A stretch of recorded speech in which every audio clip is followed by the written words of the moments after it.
Okay, so these last three presentations will be our last basic science talks of the day. Dr. Blakely is one of our scientific advisory board members, and he will be talking about bidirectional neuroinflammatory and serotonin signaling, basic and translational perspectives.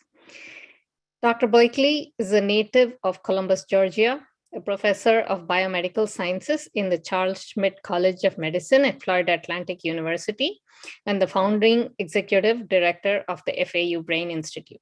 Prior to his arrival at FAU, Blakely held the Alan D. Bass Chair in Pharmacology and Psychiatry at the Vanderbilt University School of Medicine for 21 years, and when appointed was the youngest to hold an endowed chair in university history.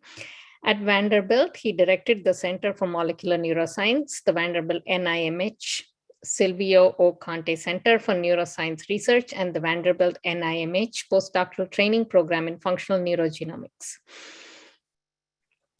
In 1998, Dr. Blakely and Dr. Elaine Sanders Bush launched the Vanderbilt Brain Institute and generated a nationally prominent PhD program in neuroscience.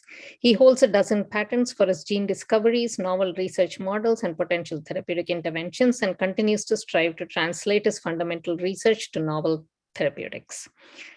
He has served on multiple advisory panels and supported medication development for multiple companies.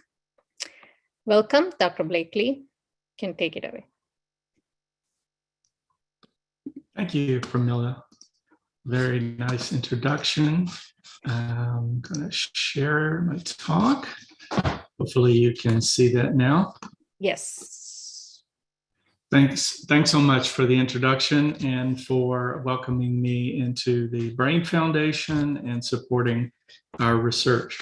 So today, I'd like to continue a bit from a talk I gave last year that some of you may have seen when I talked about a mouse model that shows ASD-like phenotypes and how we could ameliorate those, thinking about immune signaling.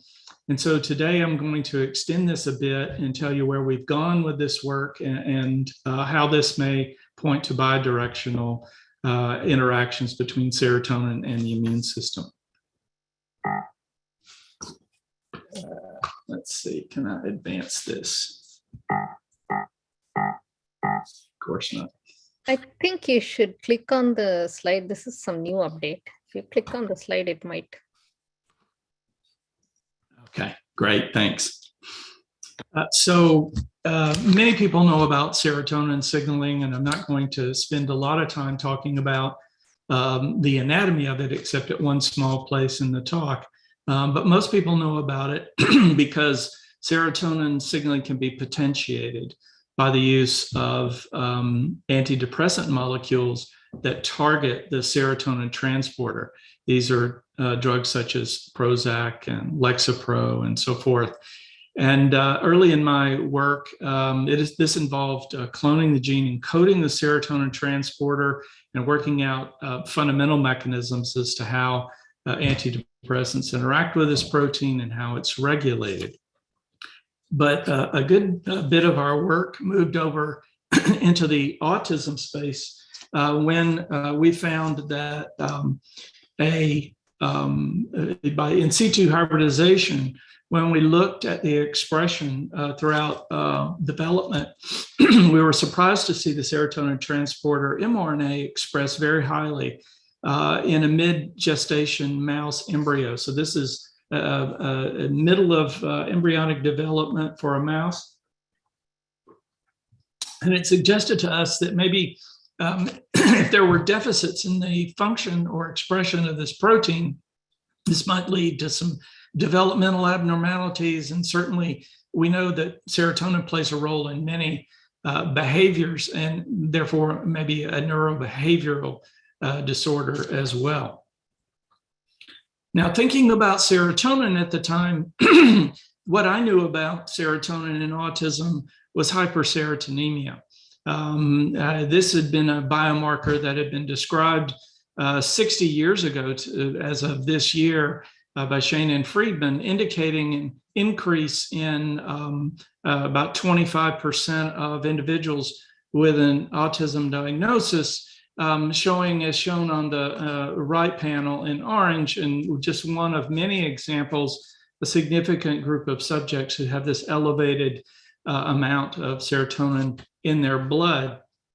And this serotonin that's in the blood and that's accounting for hyperserotonemia is coming from platelets. And platelets store 99% of the serotonin in the blood.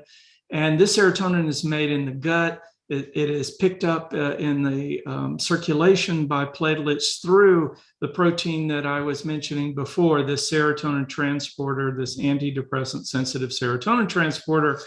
And the platelets express this protein. It's accumulated inside the platelets and stabilized there in secretory granules, and they circulate around the bloodstream and use that serotonin in various ways.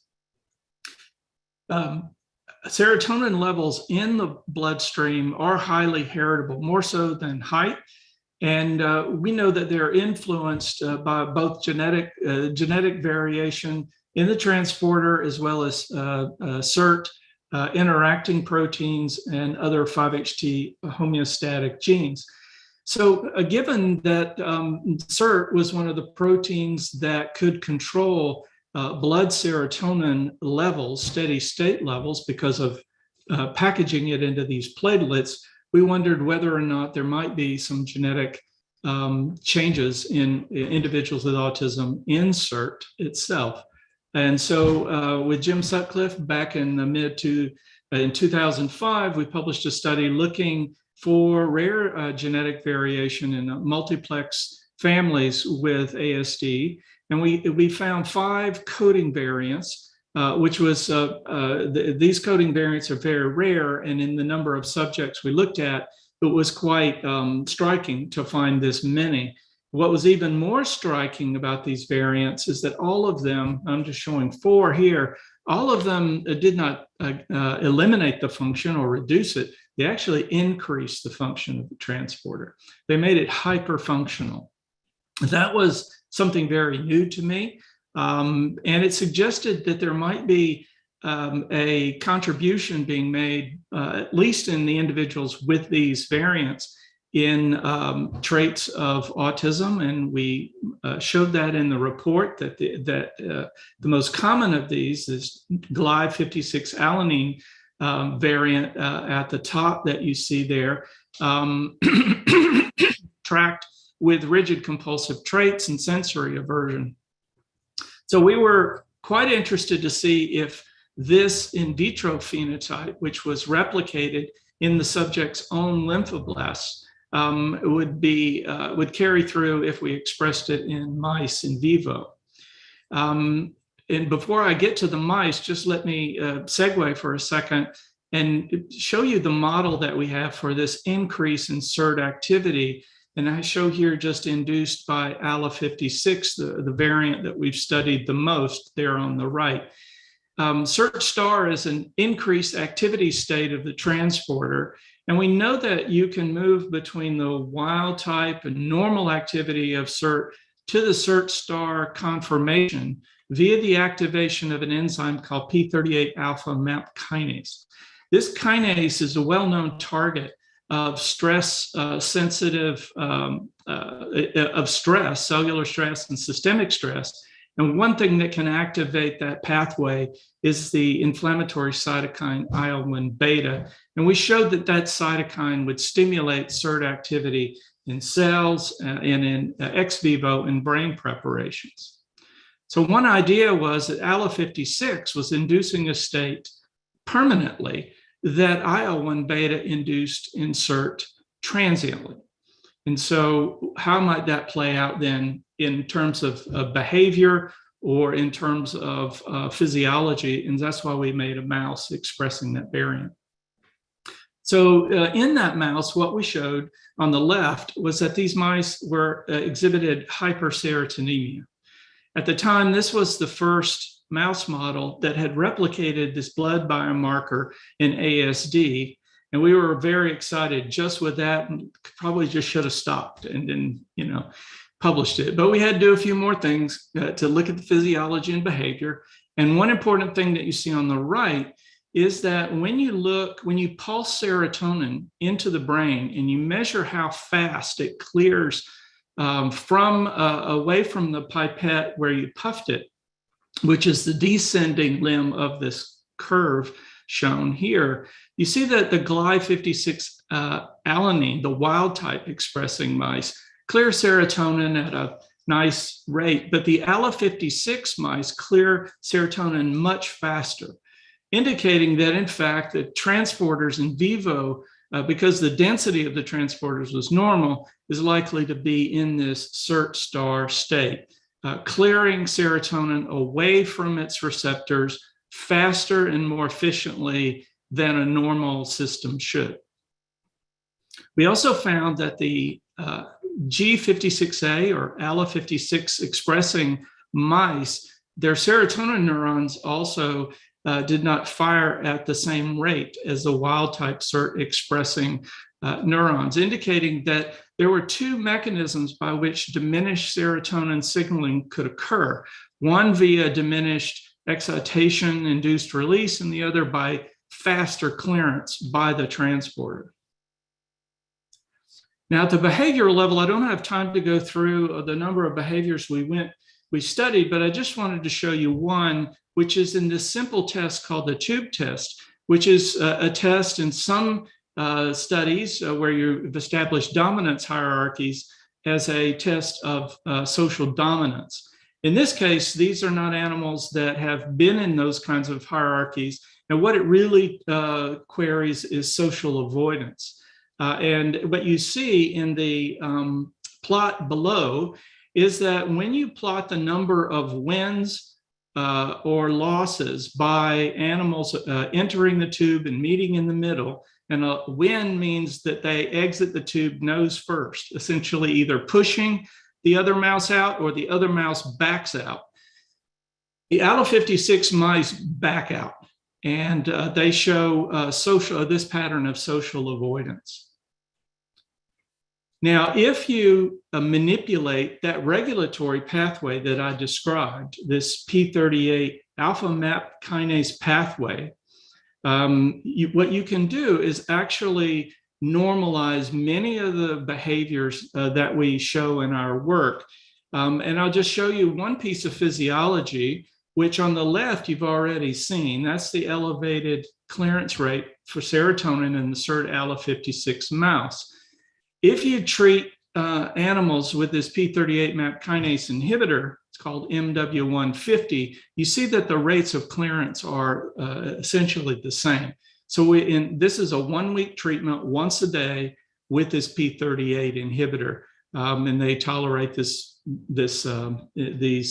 drug very, very well. Additionally, the social behavior deficit that I described is normalized. So the purple bar is just wild types interacting with each other, showing 50-50 wins for whoever we put on one side versus the other. And the Ala56 animals, again, do not win in this test. But when you give them MW150, these animals show a normal win frequency. It looks actually like they're doing a little bit better here, but on average, that didn't occur. It was essentially normalized. So now I want to get back, I want to move away from the animals for just a second and just remind you that I was speaking about this P38 MAP kinase pathway that puts the transporter in this hyperactive state, and that you could activate that pathway with IL-1 beta and IL-1 receptors. And we showed that we could trigger peripheral inflammation and get this change to occur in the brain within 30 minutes. And it's mediated by IL-1 beta in the brain. So we were interested to find at about the time that we identified our variant and began studying it, that in fact the IL-1 receptor pathway and P38 MAP kinase pathway were shown to be elevated at the transcript level in microarray analysis of temporal cortex by Karoli Murnix and Tony Persico. So this was very exciting to us that, in fact, we had walked our way into an immune regulatory pathway that seemed to be upregulated, and inflammatory markers have been reported many times now in association with autism, either peripheral or centrally. And so we've been interested in this conversation going on, possibly between the immune system and serotonin signaling, less from a mechanistic perspective, and perhaps that there's something endogenous is happening here that might relate to autism. So one thing that we did was, as I said, we created a peripheral inflammatory insult using LPS and asked whether or not serotonin clearance in the brain is accelerated. And on the left panels, you can see that if we inject saline, the curves pre and post saline don't change. But if you inject LPS, which will give us an increase in IL-1 beta in the brain, you see this shift toward this steeper curve and faster clearance, and it's quantified on the right. This change in SERT-mediated clearance is paralleled by changes in serotonin uptake if you measure tissue ex vivo, and that's dependent on the IL-1 receptor. So we believe the pathway that I just showed you in terms of activating SERT is in the middle of this ability of the serotonin system to respond to LPS. And here are those synaptosome studies. I'll skip on through this. But again, identifying this IL-1 receptor and IL-1 beta system, regulating the transport as an endogenous pathway by which serotonin neurons can communicate peripheral inflammatory status to changes in behavior. So now, are there IL-1 receptors on serotonin neurons? Well, yes, there are. Here's an immunolabeling approach where we're looking at in the leftmost panel serotonin neurons in an area called the dorsal raphe that are stained for serotonin, and in the middle panel you see a stain that's highlighting the IL-1 receptor. And you can see when we overlay them, there's quite nice correspondence, particularly in the dorsal areas of the dorsal raphe. This dorsal lateral area is very rich in IL-1 receptors and one of the richest areas in the CNS. So then one question became, what happens, what do these neurons actually do? What are their targets? And might that tell us something about behavior? And this has been an activity that Paula Kurtzel in the lab has been working on for the last several years. And we're beginning to make some headway. We use a technique called CFOS labeling. CFOS is a protein that's induced by neural activity, and CFOS positive cells can be counted to indicate how many of cells in a particular brain region are activated. Now, one question that we've had is these neurons on the left, these neurons in the dorsal lateral dorsal raphe nucleus that are serotonin positive and positive for IL-1 receptors, where do they go? Where do these neurons go? And can we show that they change the activity of those neurons? Now, one way to do that, we can't be following all serotonin neurons. Only ones we want are the ones that are IL-1 receptor positive. And to do that, we've used a genetic approach where we've eliminated the IL-1 receptor, which you see on the far right. So this panel just demonstrates the red spots indicate that these neurons in a mouse, we've eliminated the IL-1 receptor just on the serotonin neurons. So now what we can do is give LPS peripherally, look centrally, and ask which neurons are responding to LPS and changing the activity of targets that these neurons project to. Now, this is a lot of data here, and I'm not going to go through all of it, but there's really just two bars to pay attention to. We've queried males and females at different brain regions for CFOS positive cells. And what you can see, let's focus on the females in pink there. You see that when we give LPS in the periphery, this region of the brain called the lateral habenula, you see fewer of these positive cells, indicating that this nucleus has been inhibited And when we go over to the bars, the two bars to the right, these are those neurons where we've taken out the IL-1 receptor. And you can see that this effect is normalized. So there is an inhibition of lateral habenula neurons in females that is totally dependent on IL-1 receptors in serotonin neurons and no others. The lateral habenula of a male, on the other hand, we see stimulation of the activity in the lateral habenula, and that is normalized by IL-1 receptors, a striking sexual dimorphism that is underlying behavioral responses to peripheral inflammation, now acting on the brain on a discrete pathway overseen by the lateral habenula. And why do we care about that? Well, the lateral habenula has been implicated in the pathophysiology of autism. I just want to point one recent paper out from Gurman et al. That used magnetic resonance imaging to show that there's a significant increase in the volume of the habenula in individuals with autism. The lateral habenula is pretty interesting because it mediates reward behavior, and particularly aversive behavior to either lack of reward, but also sensory stimuli that are aversive and social stimuli that are aversive. It also contributes to behavioral flexibility and inhibition, some cognitive states, sleep cycles, and pain responses. So a number of these are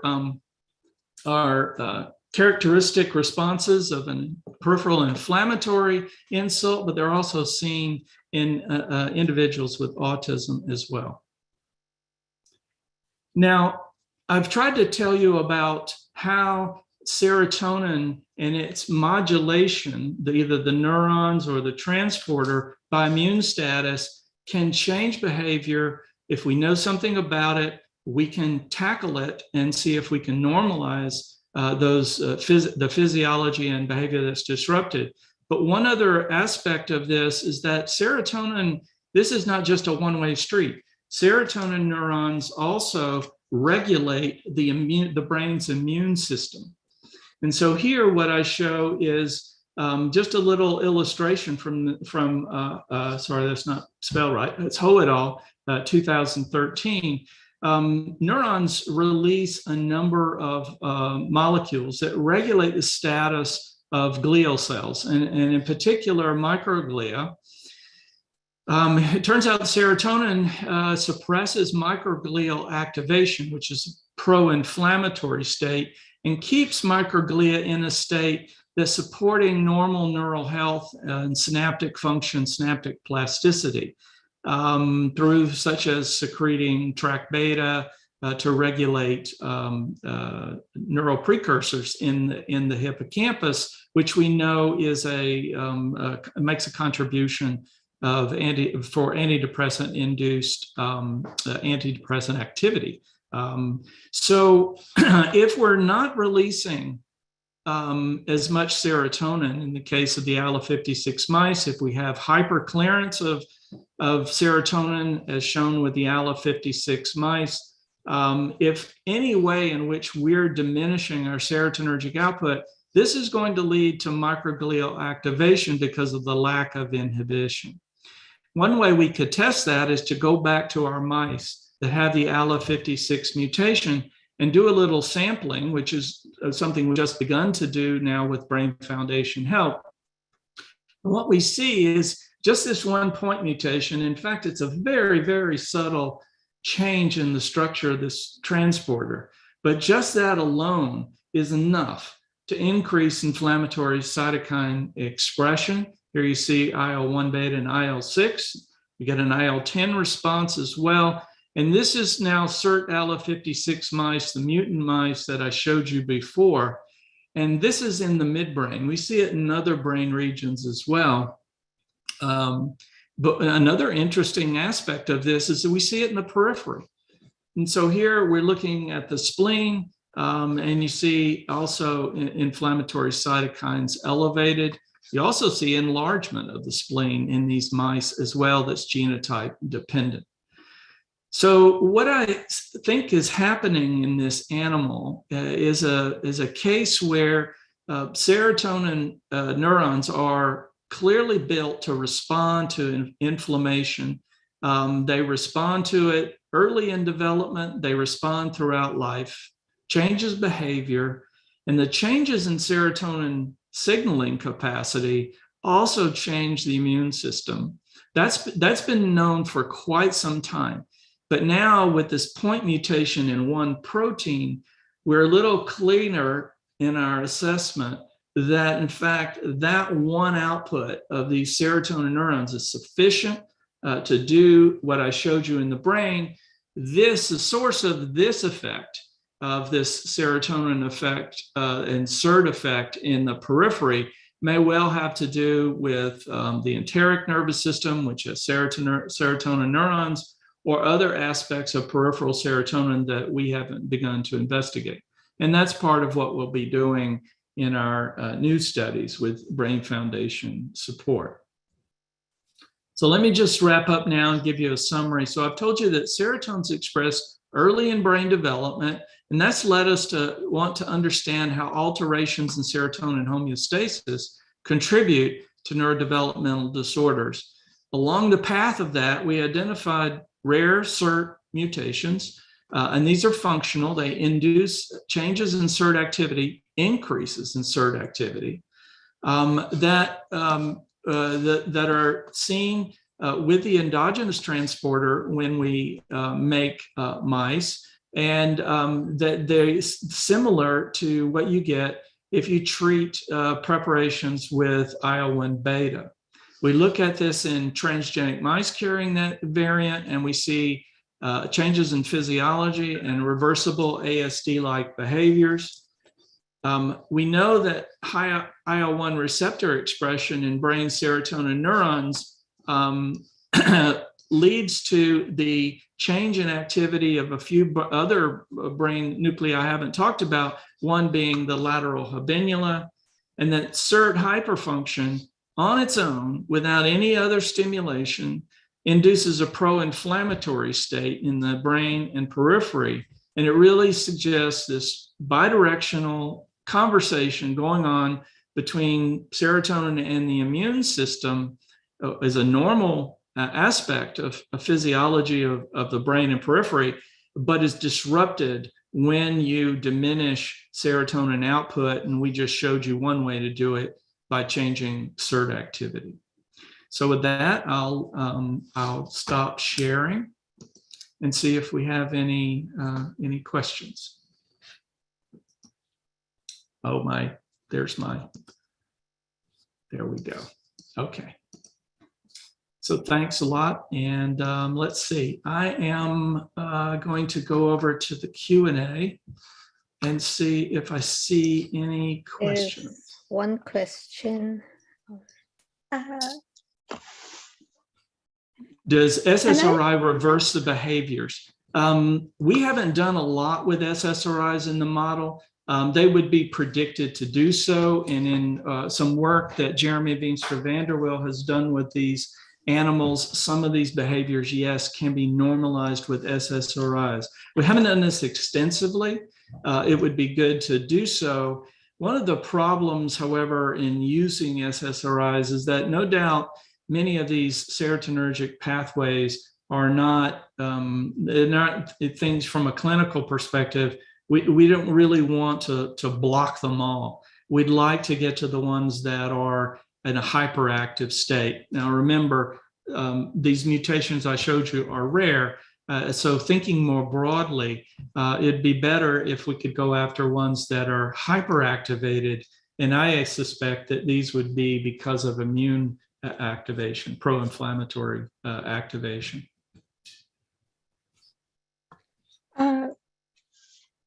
Can I ask a question?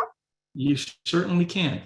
Yeah, I'm a clinical immunologist, so I was wondering, what's the serotonin uptake stat of the congenital deficiency of the some of the genes, which is usually causing, like autoinflammatory syndrome, causing the production of the IL-1 beta, or the deficiency of the IL-1 receptor antagonist. those are very typical autoinflammatory syndrome. What happens in these patients in your serotonin pathway?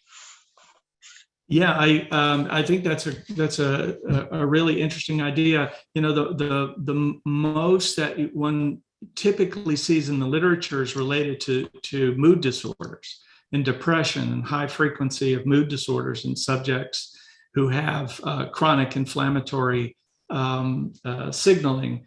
And you know, some of these occur during during adulthood. When this occurs early in development, I think that there'd be other changes associated with behavior that I would predict would have a serotonergic component to them. Mm-hmm. Yeah, because they're very difficult patient, and like OMID type patient as very sick, very irritable, like a serious meningitis type symptoms. So I was wondering, but I'm not aware of any of the report with the serotonin mechanism in these patients.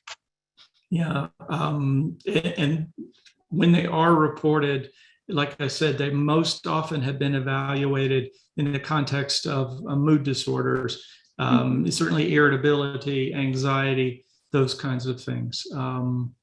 But you know, the kinds of social behavior changes that we see in our animals, we also see repetitive behavior in them as well, and we see poor communication between pups and mother as another hallmark of their behavioral changes that is seen in a lot of animal models of ASD. So the treatment we use anakinra, that is like a human recombinant iron receptor antagonist. Does it work? That is human, but I think the mouse iron receptor antagonist, I think it's available. Yeah, I wasn't sure. I'm curious if it's available. We haven't tried that, but we have genetically eliminated the IL-1 receptor and done that just in serotonin neurons. And it definitely prevents the ability of a peripheral immune insult to affect CNS serotonergic signaling. But in terms of the ALA56 case, we haven't looked yet. Okay. So let's see, I have a question about how prevalent are the certain mutations in the general population? Is there evidence for increased generalized in humans with certain mutations? So the ALA56 variant that we worked on is the most common one, and it's at about 1% or less. And so, you know, there just has not been an attempt to try to gather enough of a population to do, you know, those kinds of experiments. It would be great. The other mutations I talked about are, you know, private ones, essentially. They're in individual families. And then the follow-up, what is the mediator between serotonin and inflammation? How does it talk to the immune system? Why use serotonin for modulation? So there are serotonin receptors on microglial cells, and our current hypothesis is in fact that, you know, neurons talk to microglia through many different signaling molecules I showed you, and serotonin being one of them. There's a lot of interest in how SSRIs may reduce inflammation in relation to neurodegenerative diseases. That's caught the attention more, I think, than people looking into autism or in depression. But I think it's quite an interesting dimension, and we're trying to push this for funding from the NIH. Why use serotonin for modulation?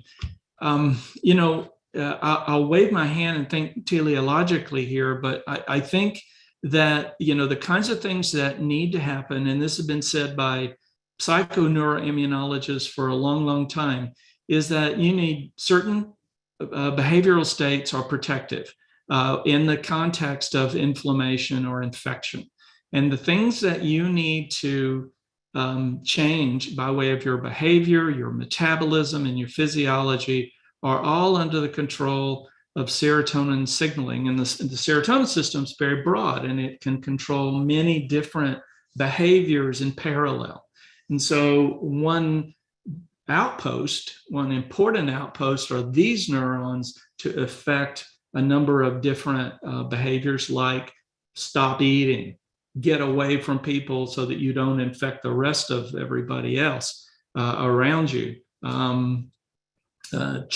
Get some sleep, conserve your metabolism. All of these things have serotonergic modulation available and use. And I think the immune system, we have to think about the peripheral immune system as going after discrete circuits to change behavior, not just to go in and make people sick.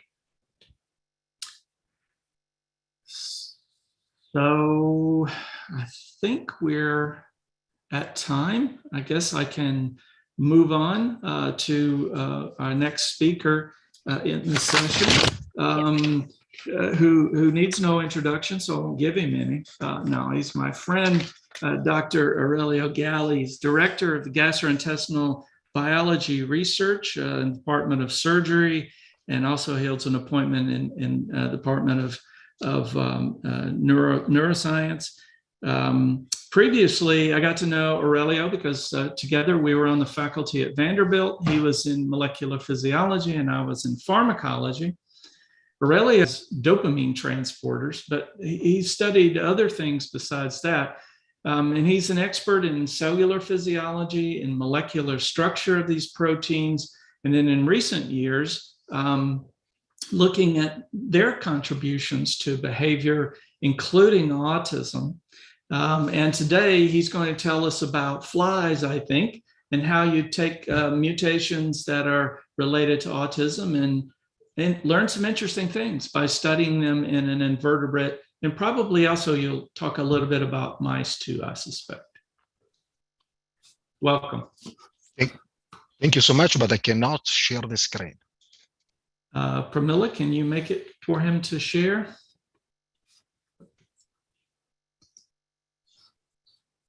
You can try again now. Be able to share. Let me see.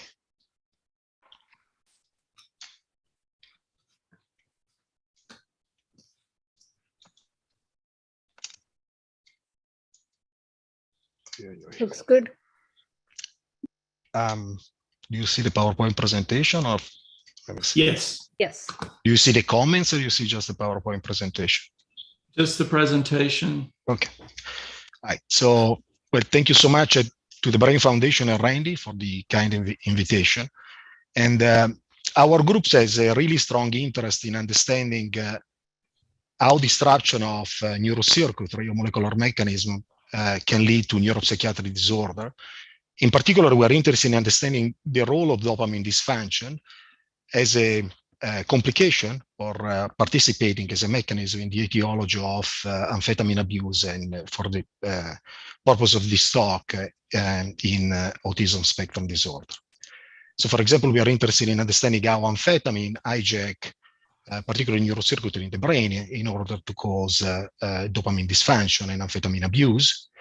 We're also interested in understanding how single nucleotide polymorphism and de novo mutation in the dopamine transporter gene can disrupt dopamine transporter function, causing impairment in dopamine neurotransmission that we phenotype with specific behavior. And we use an array of tools to study these genetic variants, from structural biology to high-speed camera to look at the behavior of these flies. So dopamine dysregulation has been implicated in a number of neuropsychiatric disorders, ADHD, schizophrenia, neurological disorders such as Parkinson's disease, and lately also to autism spectrum disorder. In fact, some of the mutants that we analyzed in the past in collaboration with Randy Blakely has been found both in patients with attention deficit hyperactivity disorder and also in patients with ASD.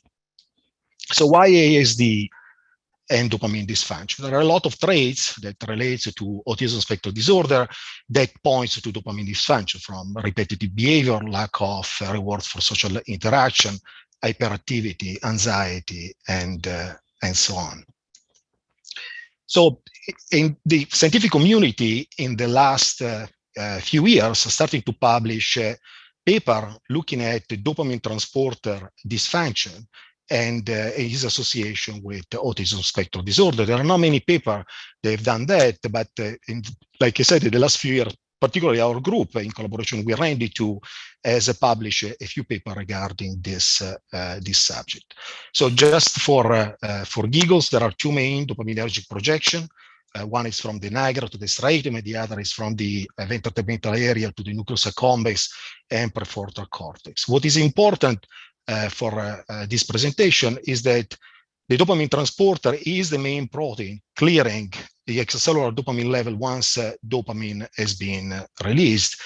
And really, it's been a renaissance for the dopamine transporter lately because we discovered a lot of very interesting mutations related to neurological disorders such as Parkinson's disease, of infantile early dystonia, and neuropsychiatric disorders such as bipolar disorder, ADHD, and ASD that give us really the opportunity to apply all the knowledge that we have acquired in the last 10 years about the dopamine transporter to understand really how this mutation disrupt transporter function and leads to specific behavior.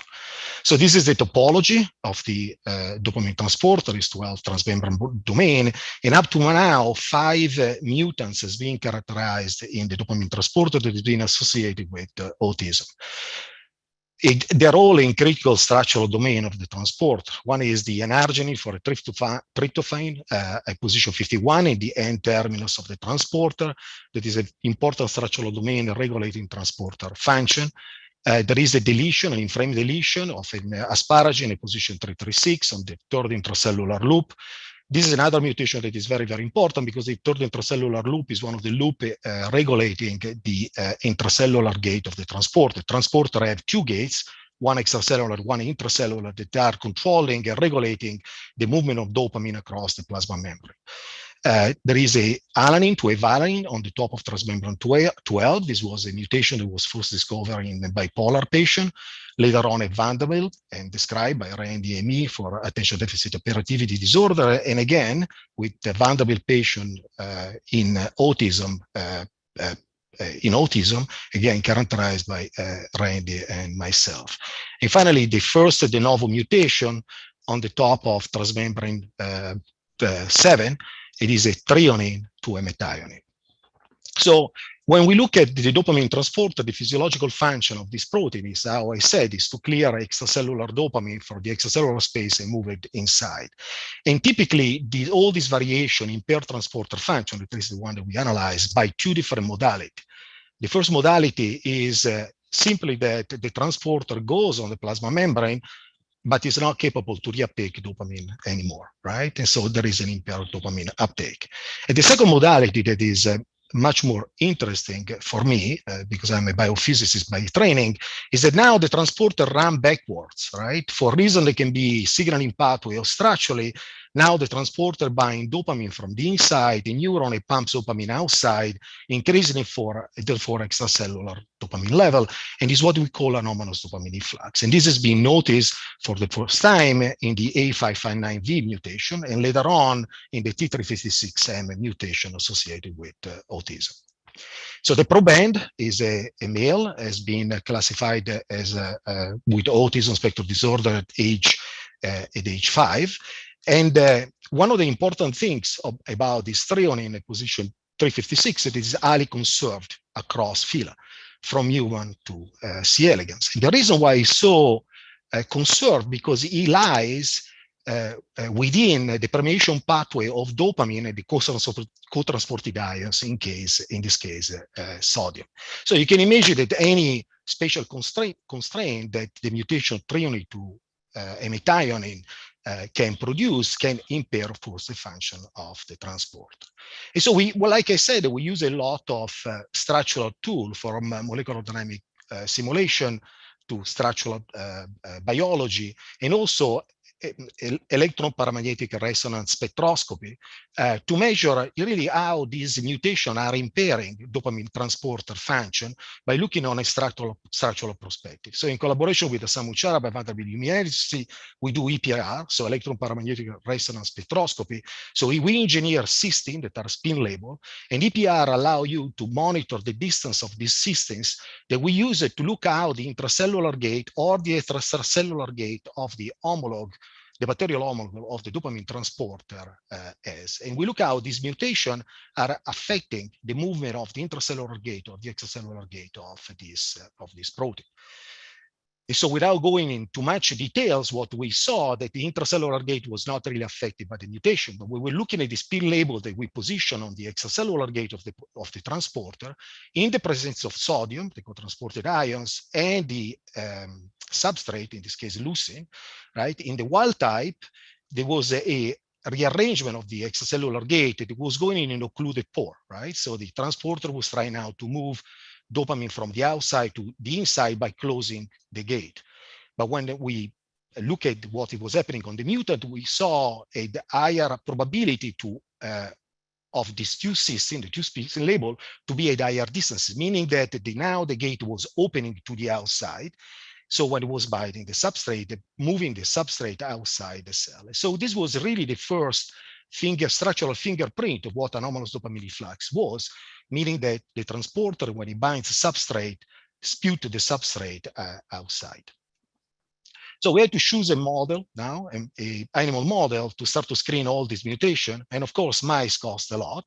And we were running on fume on these projects, right? So we choose Drosophila to express the human dopamine transporter or the mutated dopamine transporter in the right neurocircuitry, meaning the dopaminergic system. So we use the US GAL4 binary system now to express, like I said, the human DET or the mutated human DET in dopaminergic neurons of flies that are lacking the Drosophila dopamine transport. And so the first thing that we've done, right, is to look at the fly brain that you see over here. There are a lot of dopaminergic projection. You see them in red, and to start to figure it out how to study anomalous dopamine efflux. Again, the transporter running backwards. Before the work was done only in cells, and now we wanted to move, of course, to an animal model. So what we use is amperometry, is a technique that takes advantage of a carbon fiber that we position in any dopaminergic node of the fly brain. And this carbon fiber measures the level of dopamine by oxidation, right? It is represented as a positive current. So you can expect that if you have an anomalous dopamine efflux, the baseline recorded by this electrode will be higher than in the wild type. You will also expect that if you block the transporter, either with methylphenidate or other blocker like cocaine, this baseline goes down because you're blocking the constitutive dopamine efflux of dopamine. And this is what we notice over here, right? So you can see that you're already cocaine and the baseline goes down because you're blocking the constitutive dopamine efflux of dopamine.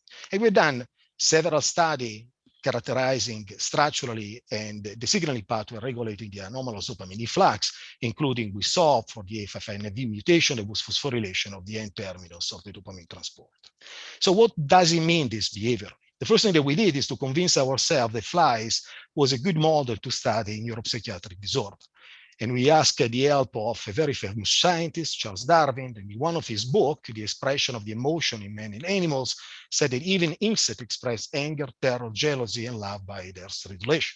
And so we thought that we were on the right track. And so the first thing that we looked, it was how the anomalous dopamine efflux was influencing locomotion, because a lot of patients with ASD are also hyperactive, right? And so I want to show you a movie. This is video tracking of flies expressing either the human DET or the human DET that now has been mutated. And you can see that the flies have the human DET causing anomalous dopamine efflux. They are moving much faster. They're crossing the center of the cage much more. And they're grooming much more than the flies. They're just expressing the human DET. And this is the path that the flies that are expressing the human DET with the mutation are percording during this time.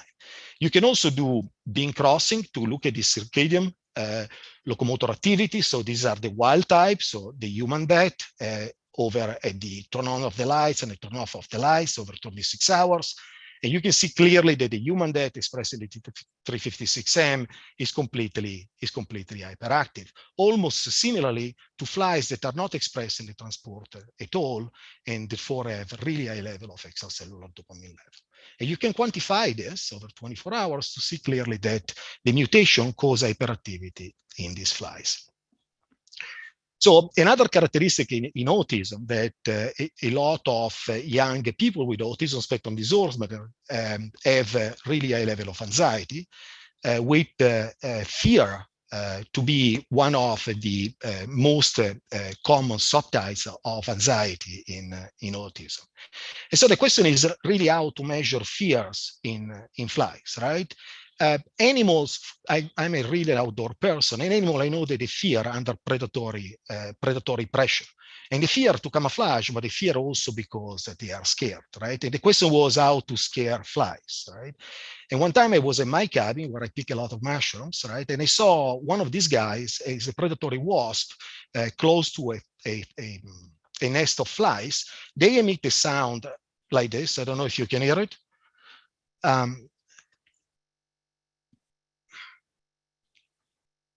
And so the flies are scared. I'm sorry to turn off the sound because it was making me deaf. And the flies are scared simply because the predatory wasp is eating their larvae. And so what we did, we recreate the sound of the predatory wasp in the lab. We use a high-speed camera. This camera can record 50,000 frames per second. This is a video that we recorded at 3,000 frames per second. And if you don't hear the sound of the predatory wasp, there is a red highlight of the cage that will tell you that the sound of the predatory wasp is coming on. And we're measuring freezing behavior in these flies, right? So you can see the flies move around. The video is being slowed down. The sound come on, they freeze, and they escape, right? And this is a natural behavior. Usually animals freeze, and then they look in the environment, they escape. And so this is the mutant instead. And you can see that the freezing time of this of the mutant is much longer than the wild type. You can even notice it by eye. So the mutant moves around.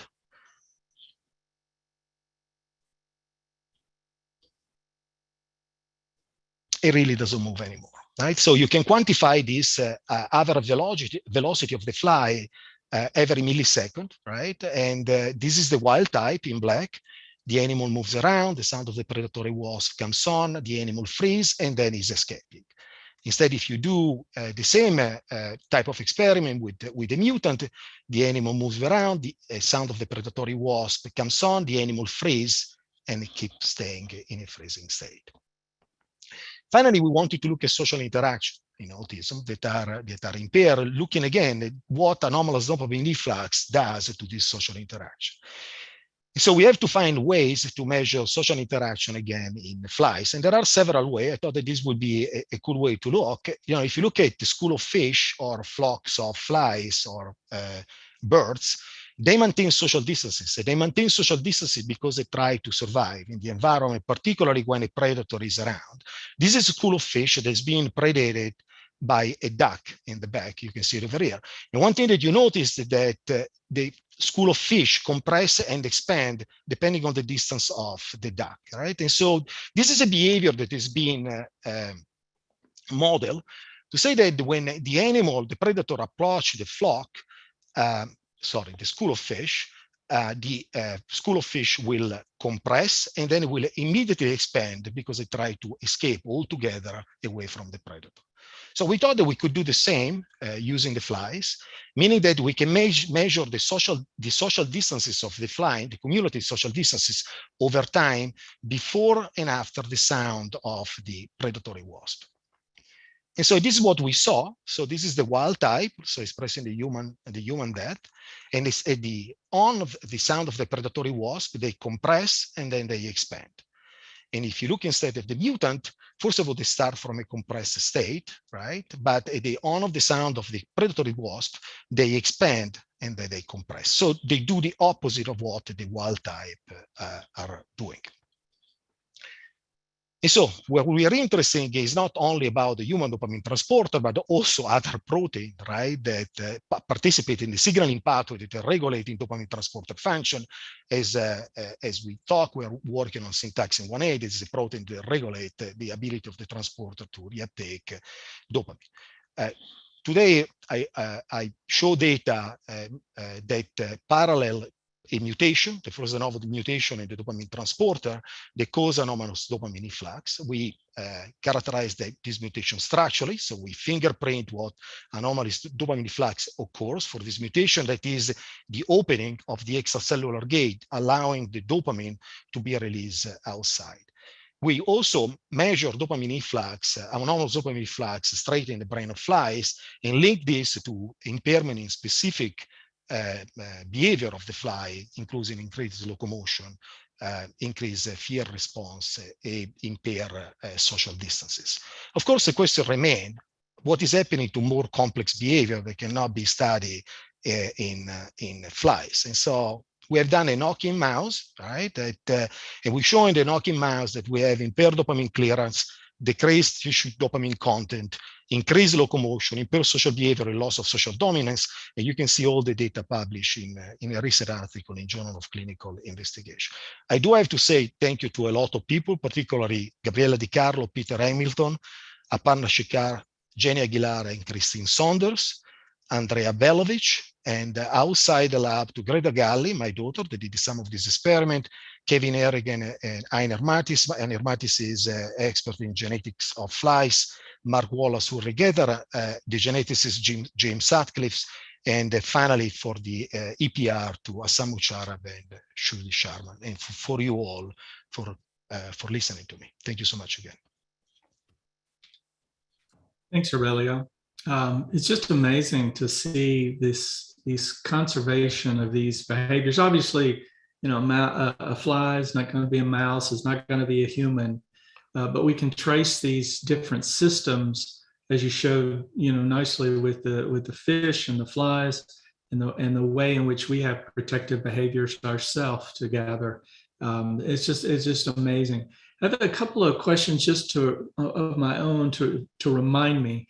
And you know, I'm sorry, I should remember all of this, but in the fly model that you introduced us to, was that the human mutation in the fly background, or was it in the human background? It was, so we express the human dopamine transporter directly in flies in dopaminergic neuron. So these dopaminergic neurons are lacking the Drosophila dopamine transporter. So quote unquote, the flies get humanized with the human dopamine transporter. I see. And do you put the wild type in parallel as your control? Yes. So okay. Yes, and we backcross this fly quite a bit. So. And does the animal with the human dopamine transporter look, and just the wild type, does he behave just like a wild type fly with a fly transporter? You know, we have done this for locomotion, and they do, right? You know, the high-speed camera experiment are really complicated, so we don't have a parallel with the Drosophila dopamine transporter, but we always compare it to the one expressed in the human dopamine transporter. In terms of uptake and efflux, they are the same. So the one expressed in the human dopamine transporter are really similar in terms of clearance and response to psychostimulants, for example, to amphetamine, to what we have seen with the flies expressed in the human dopamine transporter. So maybe with time, because these other domains that are probably divergent have regulatory elements in them, and you might find some really interesting things where the transporter is regulated, maybe not appropriately because of the sequence divergence. Yeah, we are working heavily now on the microbiome to look how it's influencing transporter activity. Right. So. Right. Yes, Dr. Galli has quite a nice program going on microbiome, and with his dopamine background as well. If anybody's interested in asking about that either now or later, I'm sure he'd be interested in hearing your questions. I have one more question about flies and how you use them. So a lot of people will turn to Drosophila because they can screen for mutants, or screen efficiently, genetic stocks that have mutations in a whole bunch of things. Have you explored yet any of these genetic variants that might, if you put them together with I think that your T356 mutation, this de novo mutation from individuals with autism, is a very powerful reminder. It's powerful evidence that the dopamine system can contribute to autism, whereas the rest are probably more risk factors and need other things to come together. So that was what sort of made me think a bit about some of these other mutations that might be interesting to put together. Have you put any together with yours? No, but the T356M is actually found now in another patient in Cincinnati, and we're in contact with the doctor. They just swap the saliva and send it to us to look at the microbiome, and also in a new patient in Europe. So it's becoming a very interesting mutation to follow up in all these kind of things. In the mouse, for example, the one that I show in the knocking mouse has a difference in the fusobacteria in the gut, right? It has been linked to dopamine dysfunction in autism, and we measure the microbiome in this mouse, and now we're trying to compare this with the patient. Dr. Blakely, there is a question in the Q&A. Okay, let's see. Can I find it here? Can, Okay, what do we know about neuromotor issues in the mutants? How do we go from DAT to behavior response? Aurelio, you showed us hyperactivity. Mm-hmm. You also showed us repetitive grooming behavior. Mm-hmm. Any other motor responses that might interest this audience in relation to? So in the knocking mouse, they are performing much better on the rotor rod. That is another motor response that I remember now on the top of my mind. And the mouse is hyperactive too. I try to remember other things. In the social dominance test, they lose, like you show for your mutant and the serotonin transporter. Mm-hmm. That is about it that I remember that we've done. And the mouse is available to everybody. So whoever is interested in using this mouse, just email me, and I'm more than happy to send it to you. So maybe, Ashok, if you had a more refined question about neuromotor issues, were you thinking about something in particular? But Ashok has another question about that microbiome. He wonders about specific metabolites that might be secreted that could be responsible, I think, for some of the behavioral changes that you're seeing. What other metabolites do you have in mind? Are there bacterial produced metabolites that might be affecting brain function? Okay, so we didn't look at that. So the fusobacteria is producing butyrate, and we have a model in actually amphetamine abuse, because a lot of methamphetamine abuser has increased fusobacteria in the mouth. That is why they have gingivitis. And so when I was reading and finishing up this paper, hopefully soon, on butyrate and amphetamine and methamphetamine abuser, I discovered that in autism, it looks like this kid has low level of fusobacteria.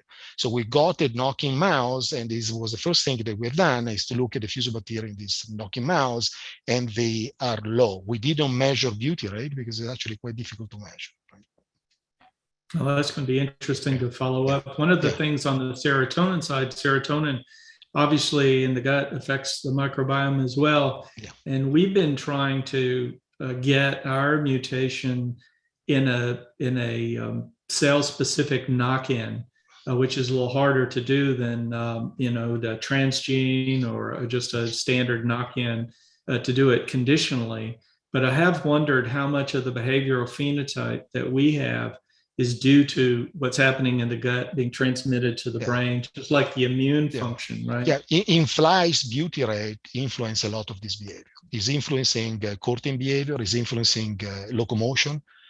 So we feed the butyrate directly to the fly, and we modify the behavior of the fly. Now, we didn't do it in the mouse. It's an interesting story about amphetamine, and I understand why you would do that, given DAD is the site of mutation. Let's see. I think that's the end of the questions that I see. I'll thank you again, Aurelio, for Thank you so much. a very interesting talk and providing this insight, this evolutionary insight into how we study autism mutations. And I now move to our next speaker. So, of pediatrics at Rutgers, New Jersey Medical School, associated with St. Peter's University Hospital. And her work has looked at neuroimmune interactions and epigenetic regulation in children with autism. She also has interest in immune abnormalities and peripheral disorders such as asthma and GI dysfunction. So it's a pleasure to have you join our panel, and I'll turn it over to you now.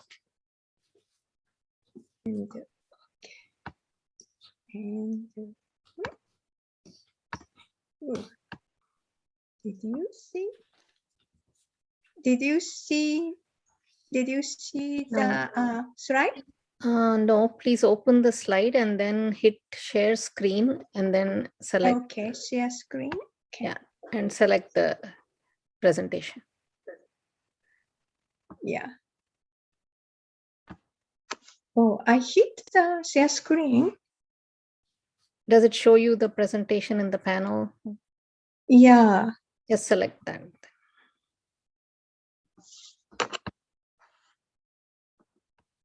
Let's see.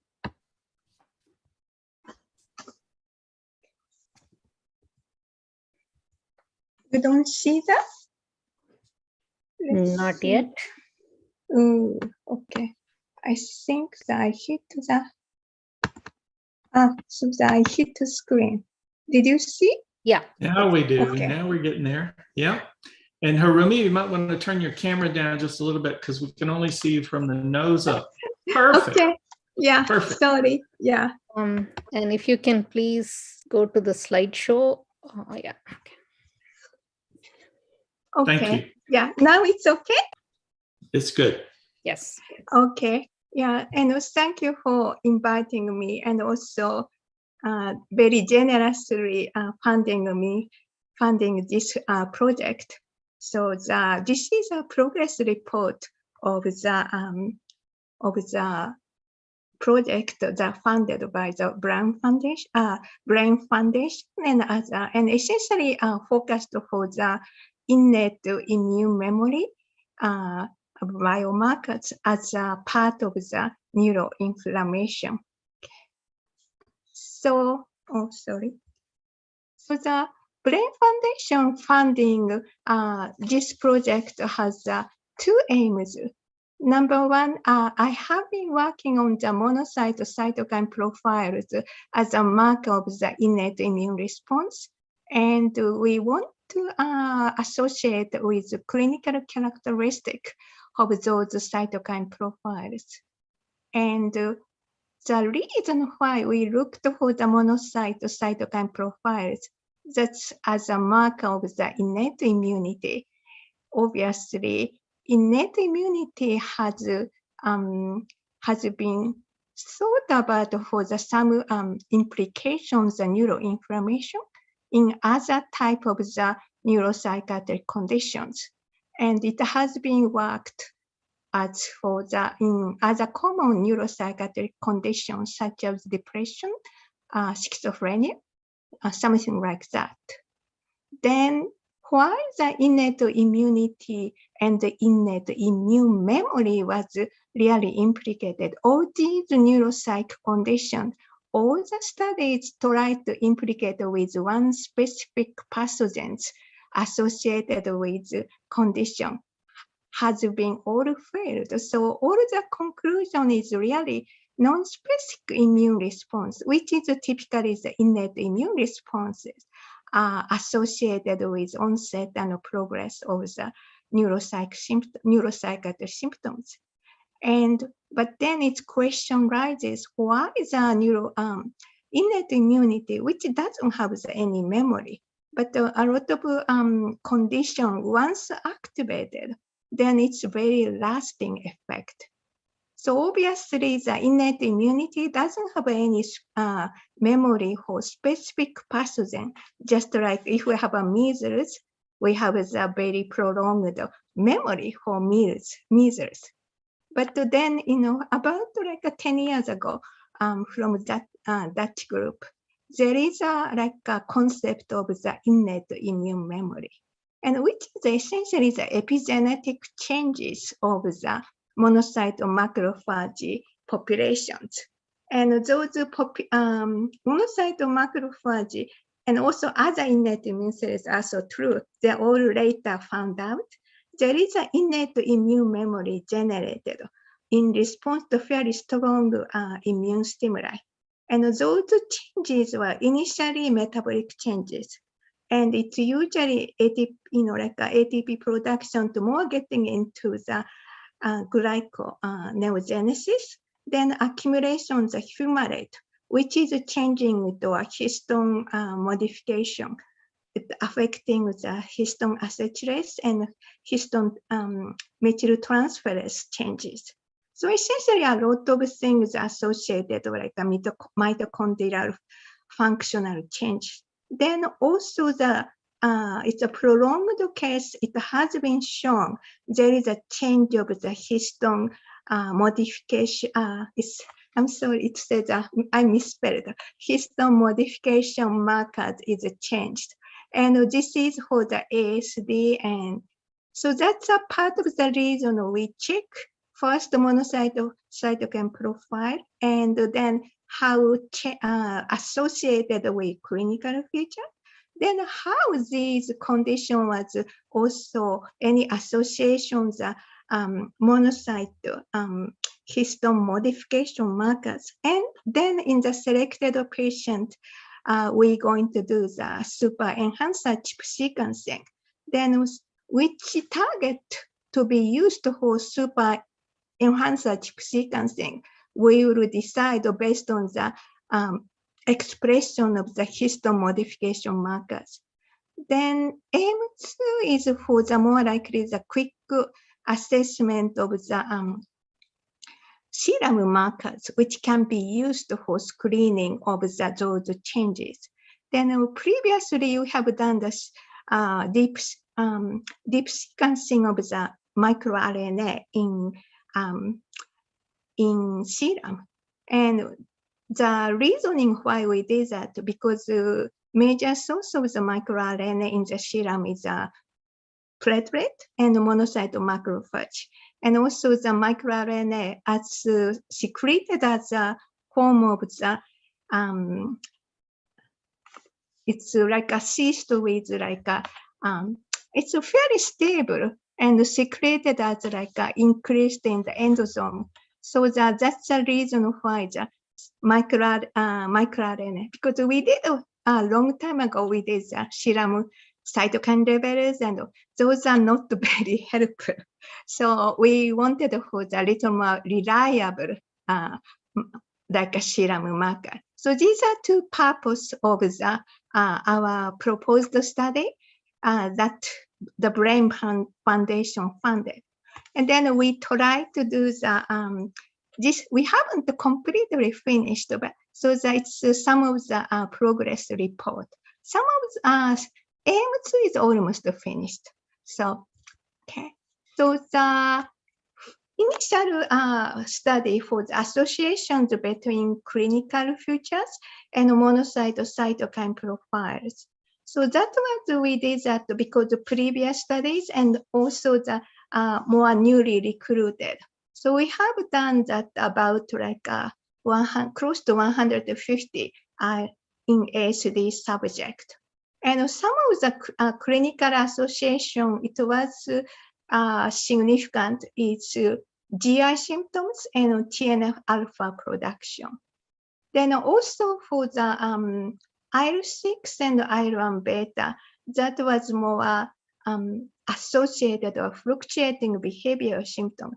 It's categorized as PANS, but I don't think the ASD patient has a real PANS.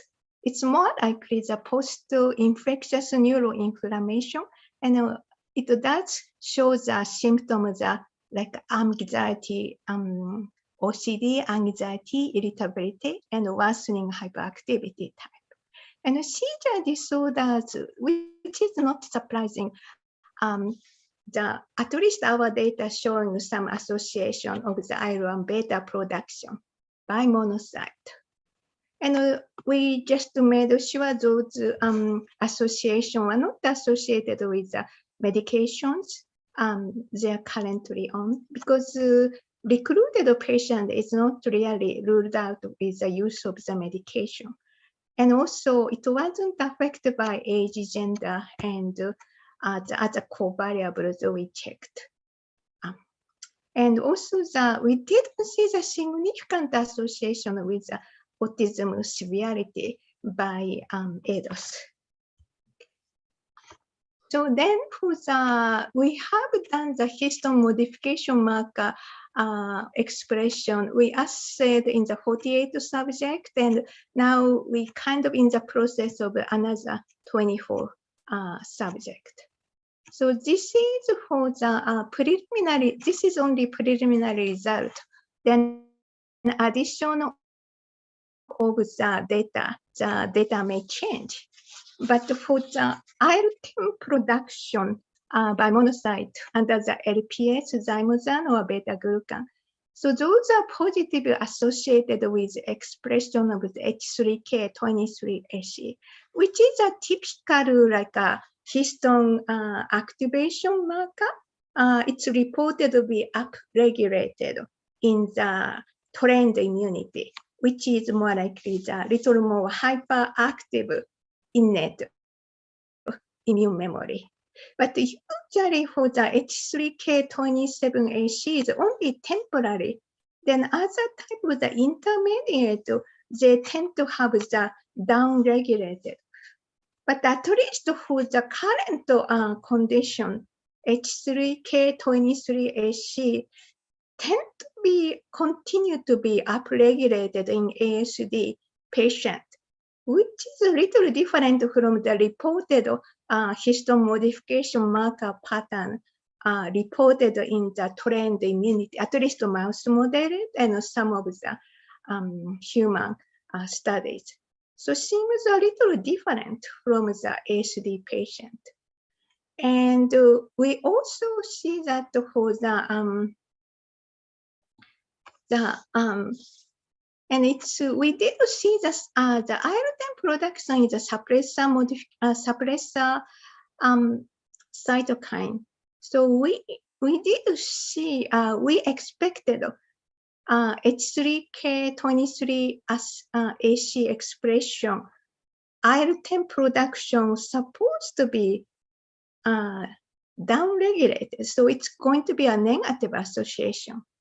However, and that was true, at least for preliminary data for the non-ASD controls. But again, ASD subject has a more positive, like, it's not clearly positive. Some of them is, so it's not very, its association seems different. Yeah. But they did see the sum. So at least for preliminary data, those markers for the epigenetic regulation for trained immunity seems like different in ASD patient as compared to non-ASD control.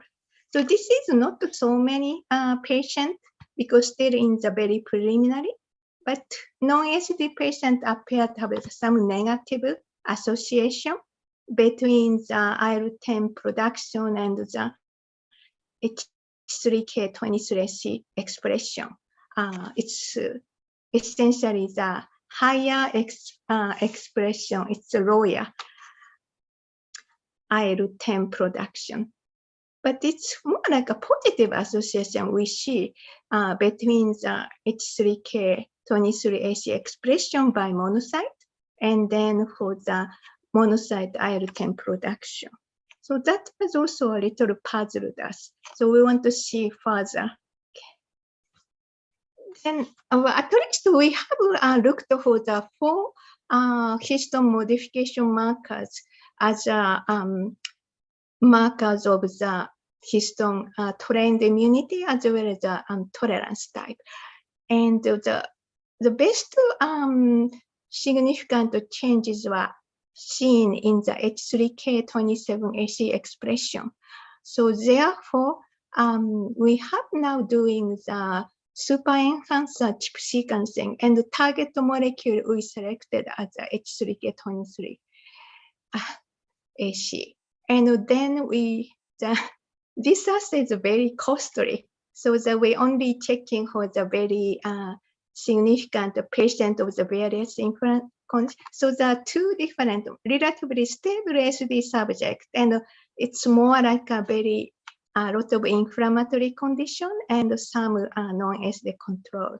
And it depends on the result, we try to scale down the little more less expensive, like a little simplified chip sequencing. Then we can do more samples. So, okay. So then this is like a progress report of the M1. Then the progress report for the second part, M2, this is we have more data, so a little more detailed result I can show. And this is as I explained, we wanted to have the good, very stable serum marker, and also very easy to be detected by almost everybody. So essentially, we selected from the previous microRNA deep sequencing result, we selected 7 microRNAs. Then we just checked it with a regular quantitative, essentially QRT-PCR. Then it's like an expression of the result of the PCR count. It's a normalized PCR count. And I like, and actually now many people now using the normalized PCR count because it's a little small amount for present. These, the way that this is expressed, at least my understanding, is getting popular to express like this way. And also I'm familiar with this, the way that it's expressed because these, the way that a PCR count has been used for the newborn screening for the skit. So I'm involved in the newborn screening skit in the New Jersey. So I'm used to be the this kind of the way expression of the QRT PCR result. And so essentially we used for 130 SD subjects and 50 non-SD controls. And so essentially for we didn't find so the significant changes from controls of these 7 microRNA PCR count when we combined all the SD subjects.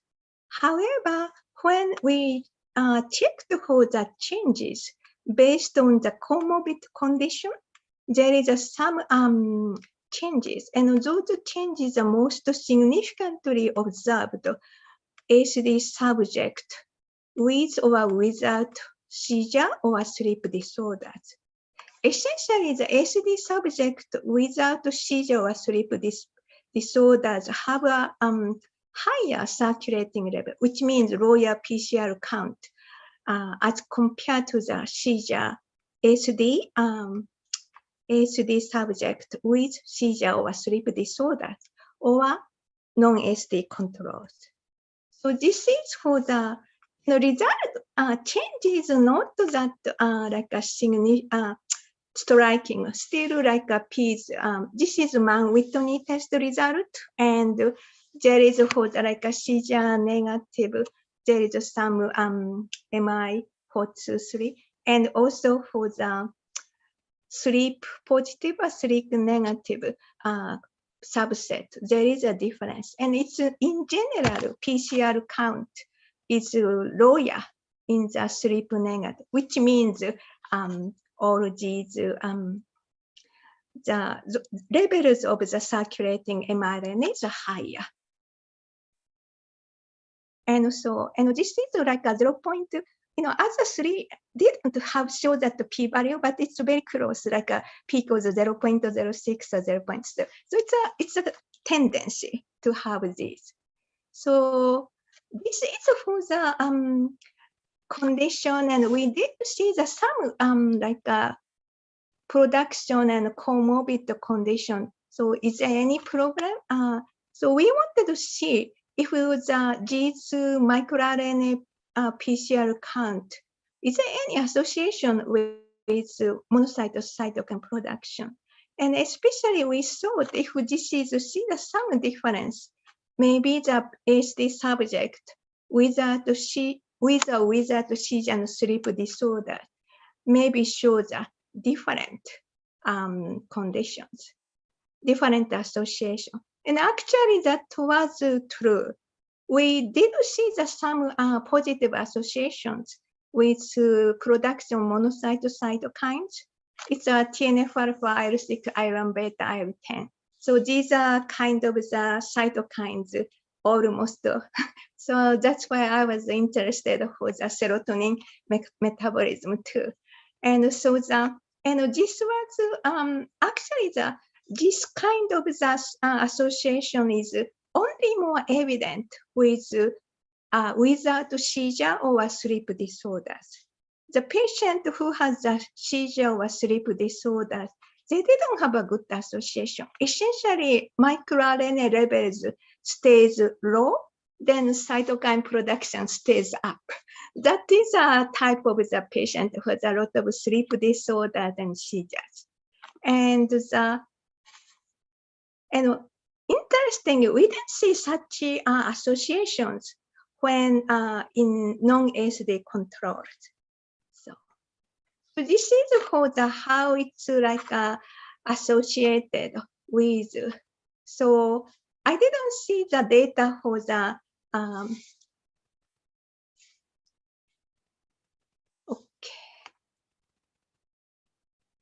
So I did see the some of the association or ASD total, and this is we just showing the spontaneous TNF-alpha production because this is probably most likely reflecting the in vivo status. Then we didn't show any data with ASD with seizures or with sleep disorder because we didn't see any significant association.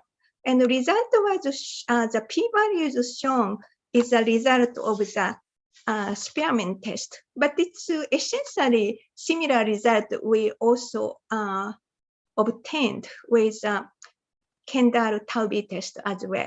So essentially pretty good association, especially when we see this, when we looked into this association with ASD and without sleep disorders.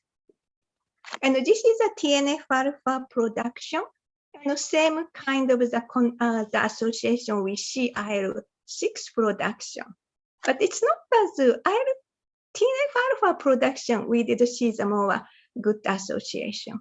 And the same way for the IL-1 beta production. But IL-1 beta production, we did see some association non-ASD controls. But this is again opposite. This is for the no positive association for the PCR count. It's actually the negative association. So this is again quite a different association that we see with those microRNA, circulatory microRNA levels and the cytokine production. And it's also again we did see the spontaneous IL-10 production and mRNA levels. Again, this is for the sleep ASD patient without sleep disorder or without seizure. It's a good positive association.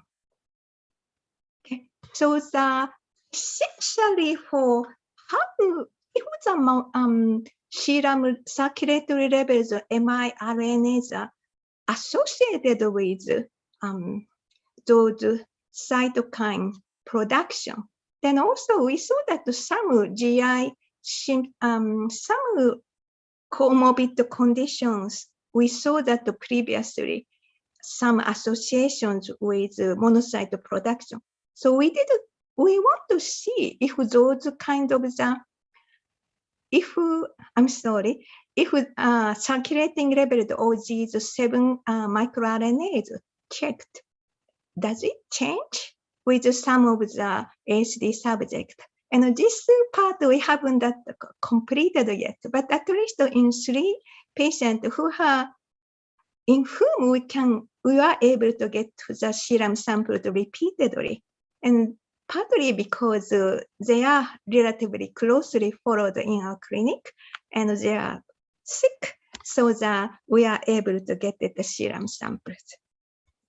So this is for the patient.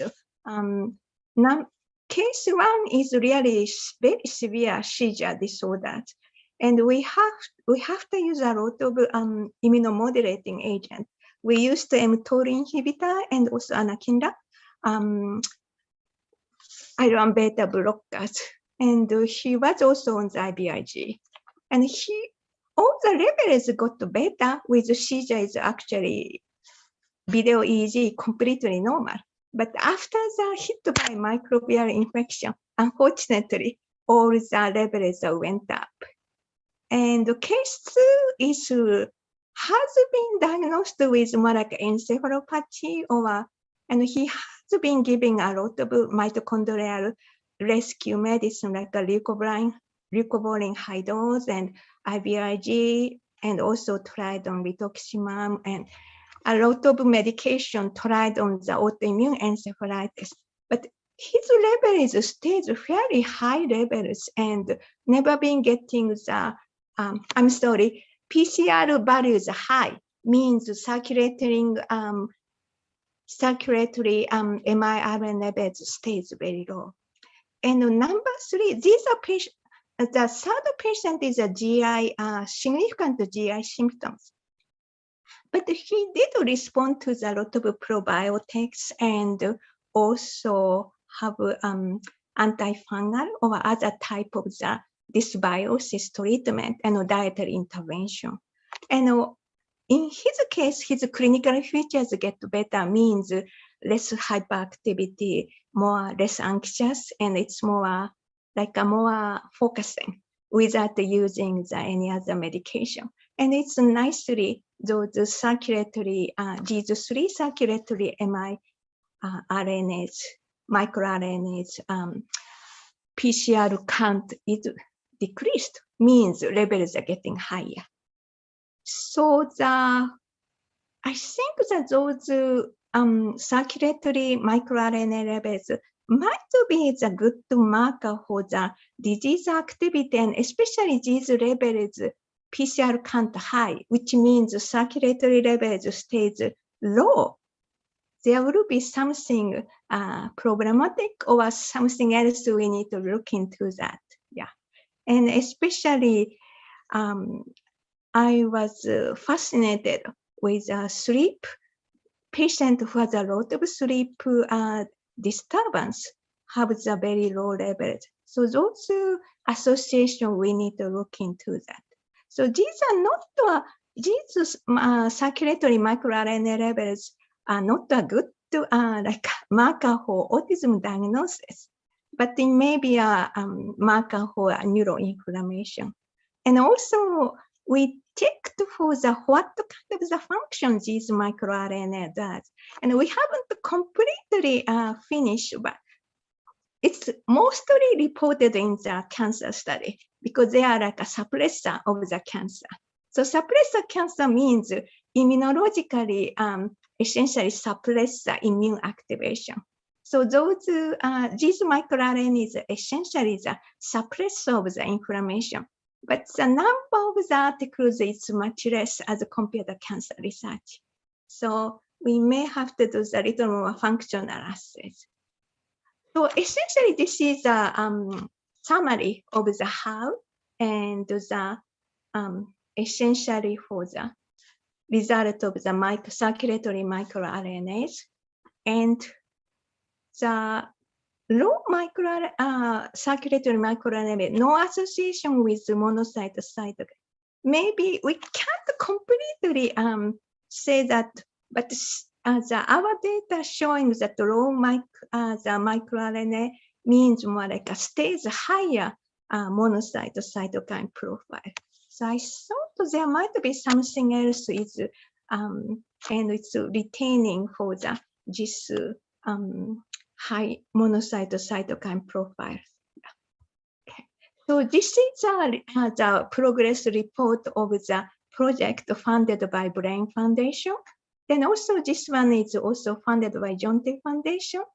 And the Brain Foundation funding is very helpful because the DHS Department of Health and Human Resources of the New Jersey, they didn't fund us. There is no funding available because of the pandemic. They started funding a little bit this year, so we get a small amount.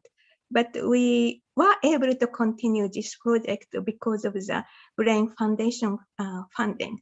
And thank you very much for that funding.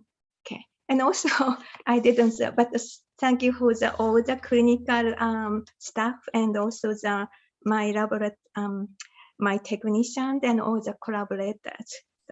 So that is my my report. So I finish. I think one question, if you want to answer that, and we can conclude. Thank you so much. It was a great presentation. Thank you, Dr. Blakely. Yes, we have one question. Does dexamethasone or prednisone alter the monocyte marker profile? And is there any benefit to ASD patients? I think that because of the steroid changes almost everything. So with these assays, we avoided for any of the patient, within 2 weeks of the steroid use, because almost non-specifically all these cytokine production we know it's going to be suppressed by steroid. So.